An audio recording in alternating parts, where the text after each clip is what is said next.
வானிலை ஆய்வு மைய அறிவிப்பு தொடர்பான அண்மை செய்தியை பார்த்துக் கொண்டிருக்கிறோம். கோவை மாவட்டத்தின் மலைப்பகுதிகள், நீலகிரி, திருப்பூர், திண்டுக்கல் உள்ளிட்ட 8 மாவட்டங்களுக்கு இன்று கனமழை எச்சரிக்கை விடுக்கப்பட்டிருக்கிறது. கூடுதல் விவரங்களோடு இணைகிறார் சிறப்பு செய்தியாளர் சரையாண்டி.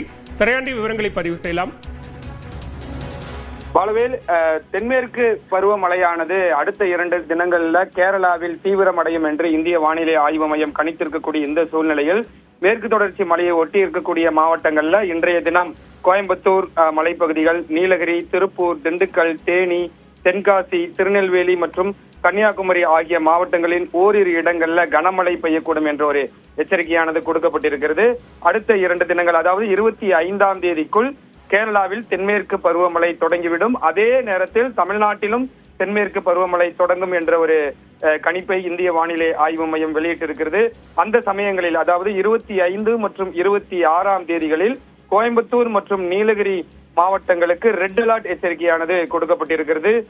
அந்த சமயங்கள்ல கன முதல் மிக கனமழை, ஒரு சில சமயங்கள்ல அதி கனமழை பெய்யக்கூடும். அதி கனமழை என்பது 21 சென்டிமீட்டருக்கு மேல் மழை பதிவாகக்கூடும் என்ற ஒரு எச்சரிக்கையானது இந்திய வானிலை ஆய்வு மையத்திடமிருந்து கிடைக்கப்பட்டிருக்கிறது. அரபிக்கடலில் உருவாகி இருக்கக்கூடிய அந்த குறைந்த காற்றழுத்த தாழ்வு பகுதி இன்றைய தினம் ஆழ்ந்த காற்றழுத்த தாழ்வு பகுதியாக வலுப்பெற்றிருக்கிறது.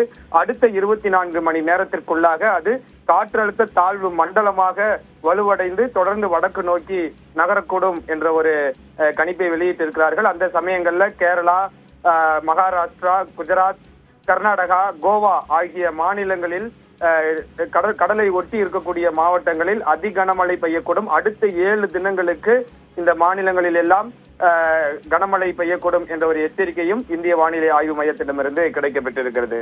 போலவே விவரங்களுக்கு நன்றி சரையாண்டி.